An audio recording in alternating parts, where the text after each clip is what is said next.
Assalamualaikum warahmatullahi wabarakatuh. Assalamualaikum warahmatullahi wabarakatuh. Pak Iswardono, ngapunten permisi. Boleh minta waktunya sebentar, Pak? Monggo, Pak. Pagi. Sebelumnya, ya.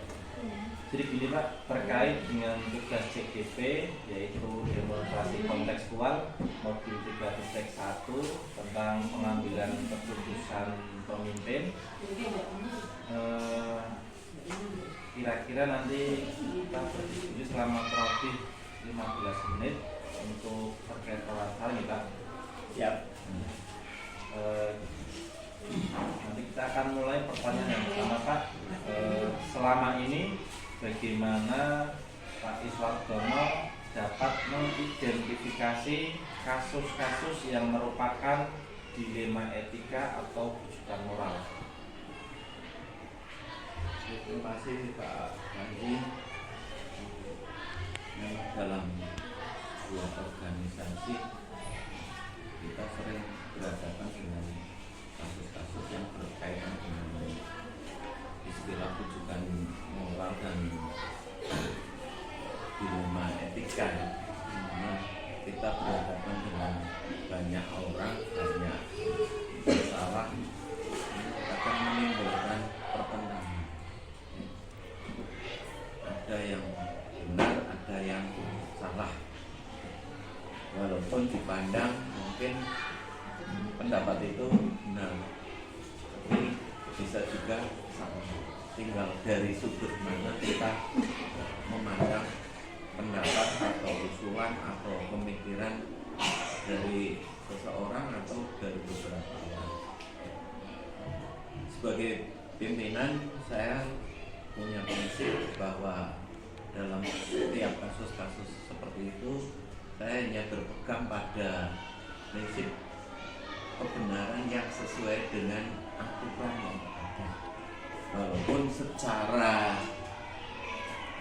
umum dari pandangan banyak orang itu dianggap itu prinsip yang saya terapkan selama ini seperti itu. Tapi kebenaran itu bukan hanya kebenaran karena dipahami, diterima oleh orang, tapi justru kebenaran yang sesuai dengan norma atau aturan yang ada. Karena ada hal-hal yang sebenarnya salah, tapi karena tidak dipahami oleh banyak orang, dianggap itu sesuatu yang benar. Demikian Pak Andi. Oke, terima kasih Pak. Selanjutnya pertanyaan yang kedua, Pak. Selama ini bagaimana Bapak menjalankan pengambilan keputusan di sekolah Bapak, terutama untuk kasus-kasus di mana ada dua kepentingan yang sama-sama benar atau mengandung nilai-nilai kebajikan? Baik, terima kasih. Jadi yang perlu kita pahami adalah keputusan yang kita ambil itu keputusan yang sesuai dengan norma. Memang banyak keputusan yang cenderung orang menyebutnya sebagai conflict of interest, artinya konflik kepentingan. Banyak orang yang berpikiran, berpendapat dalam sebuah keputusan itu untuk mementingkan kepentingan dirinya sendiri atau kelompoknya. Nah, saya sebagai pimpinan berusaha untuk menghindari itu, walaupun di sisi lain keputusan itu merugikan saya atau merugikan kepentingan saya dan kelompok saya, tapi kalau itu sesuai norma, maka saya lebih mempertahankan keputusan yang sesuai normanya. Itu Pak Panji. Jadi sekali lagi kesimpulannya, dalam setiap mengambil keputusan kita harus menghindari konflik of interest. Artinya konflik of interest itu kepentingan ini jangan sampai berbenturan dengan kepentingan pribadi, tapi juga tidak berbenturan dengan kepentingan umum. Kira-kira seperti itu pendapat saya.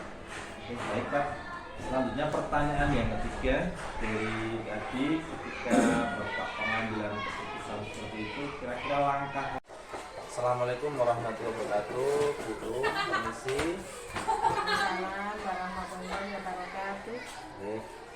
Baik Bu, terkait dengan tugas CGP yaitu demonstrasi kontekstual 3.1 pengambilan keputusan pemimpin, apakah Ibu bisa meluangkan waktu kira-kira 20 sampai 15 menit Bu untuk wawancara terkait hal ini Bu? Oh, silakan Pak Panji. Monggo. Terima kasih Bu. Kita mulai dengan pertanyaan pertama Bu.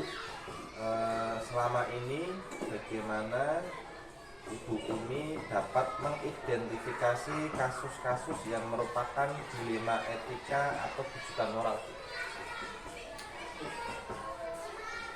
Untuk kasus-kasus atau permasalahan dinamika yang ada di sekolah, memang banyak sih ya untuk kasus-kasus yang ada di sini.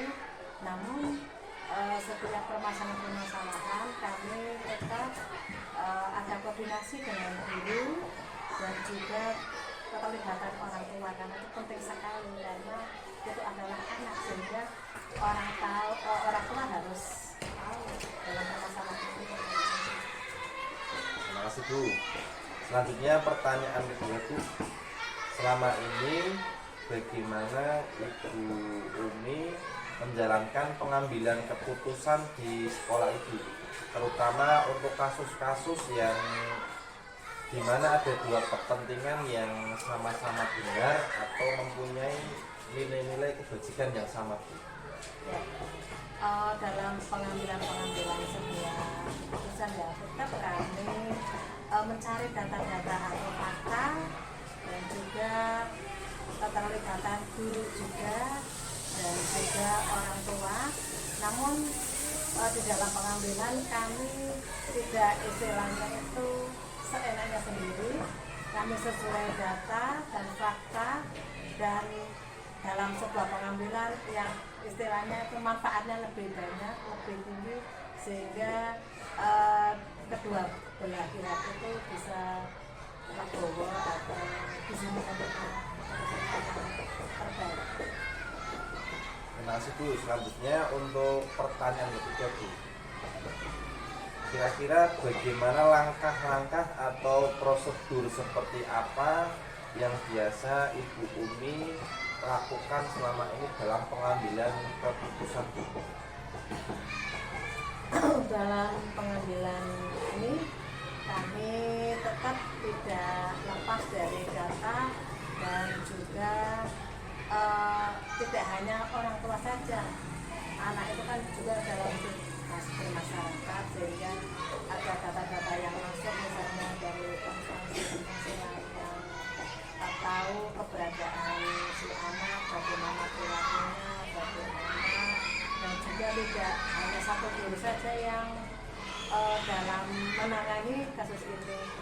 Di samping guru kelasnya juga guru lain dalam keterlibatan permasalahan ini untuk memberikan sebuah keputusan yang terbaik, dan kami selaku para sekolah juga bersama-sama untuk menentukan sebuah keputusan yang bisa diterima oleh semua pihak.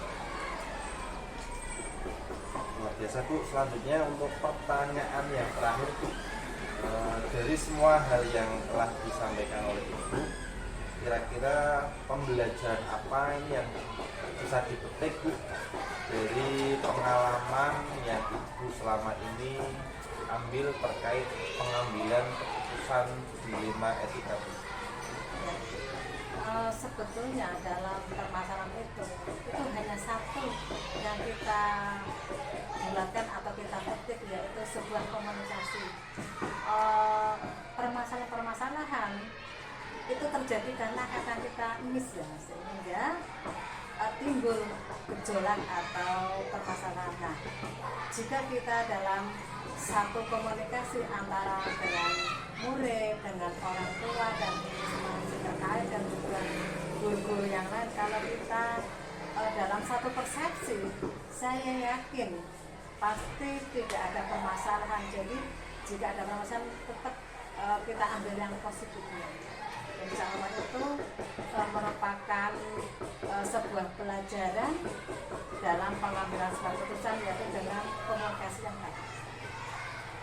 Terima kasih Bu atas waktu yang sudah diluangkan untuk saya. Sukses selalu buat ini nggih. Terima kasih Pak Iwan. Waalaikumsalam warahmatullahi wabarakatuh. Monggo Mas, apa ada yang bisa saya bantu?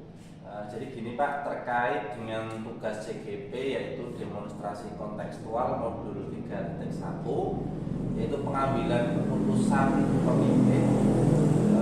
Kira-kira nanti kita berdiskusi sekitar 5-10 menit Pak untuk wawancara terkait itu. Ya, silakan Mas. Saya sangat senang sekali dengan diskusi ini.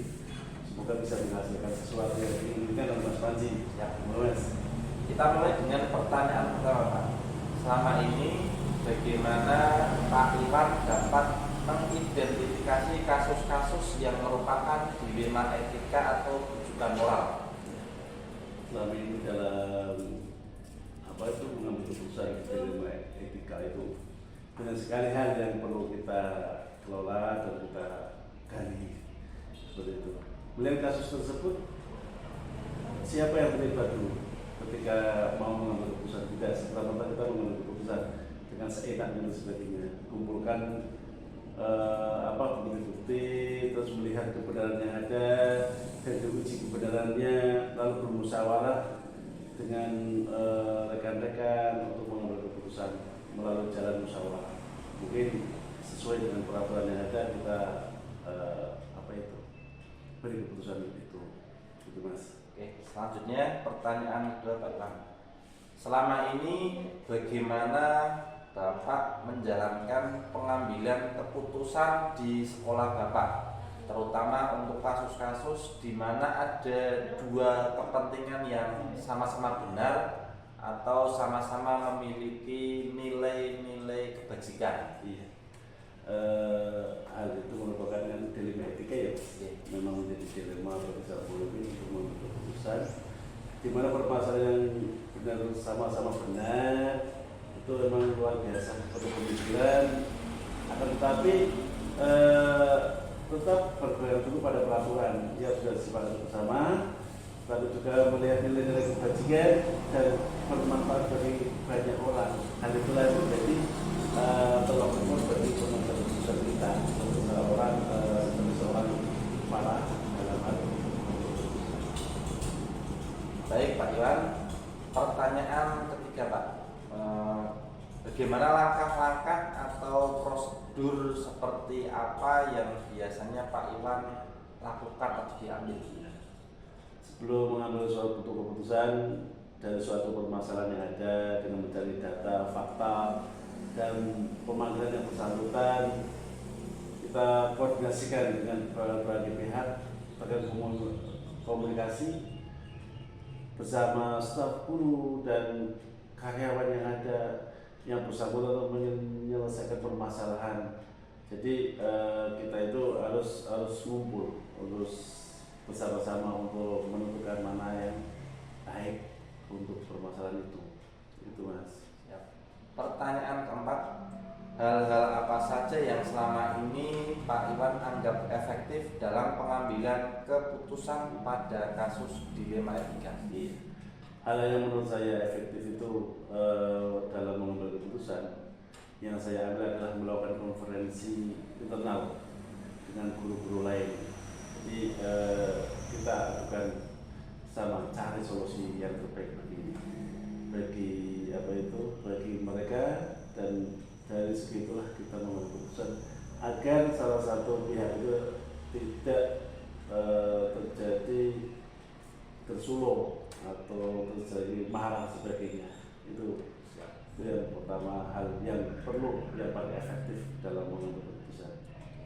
Pertanyaan kelima Pak Iwan, hal-hal apa yang selama ini menjadi tantangan Pak dalam pengambilan keputusan dilema etika? Ya, pandangan saya dalam mengambil keputusan terkait dengan kebajikan dan kebijakan yang berkaitan dengan anak-anak di lingkungan sendiri, sehingga kebanyakan memiliki dampak seperti halnya pada anak-anak pejabat atau anak-anak yang mungkin stratanya tinggi. Kalau di sini biasa dikenal dengan darah biru, eksklusif orangnya, itu yang menjadi dampak kebijakan sekolah terkait dengan turut campurnya pihak orang tua, pihak keluarga, pihak terkait, sehingga ada dilema tersendiri seperti itu. Selanjutnya untuk pertanyaan ke-6 Pak Iwan, apakah Pak Iwan memiliki sebuah istilahnya itu jadwal tertentu dalam sebuah penyelesaian kasus dilema etika Pak? Apakah langsung menyelesaikan di tempat atau memiliki jadwal untuk menyelesaikannya, bentuk atau prosedur seperti apa yang dijalani?